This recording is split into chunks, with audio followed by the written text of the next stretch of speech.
those of you who have made the mistake of buying one of these, you will know that the stupid trolley cannot change directions. It does manage to climb stairs. It really does not do much else well. The strap that holds the item to the trolley is a good point. The trolley is strong, so let's fix it. This is a scooter that was made from two scooters. This was the leftovers. 2 spare wheels.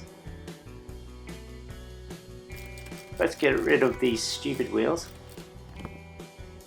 The rear wheel center is the same as the trolley axle. We can just slip this over the axle and make a spacer.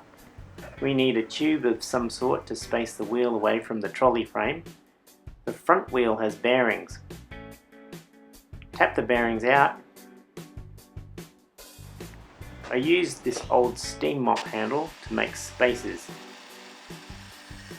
I made spacers to keep the rear wheel away from the frame. I made a spacer to center the front wheel so that it spins on the axle. Here's a spacer for the rear wheel. This is the center spacer to make the front wheel fit the axle. We tap the mop handle firmly into place. And on the other side, we flush trim the mop handle.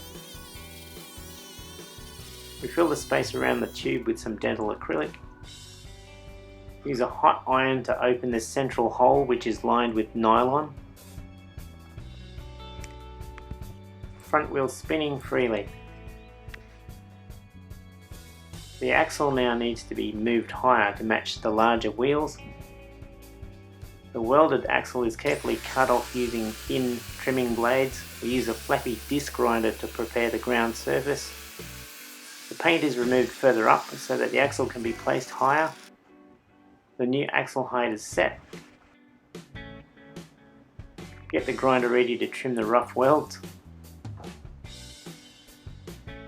The modified trolley can now turn easily. The wheels have pneumatic tyres. It can easily climb stairs. We kept the strong frame and handy strap system. We saved the planet of 2 scooter tyres and a broken mop handle. Thanks for watching.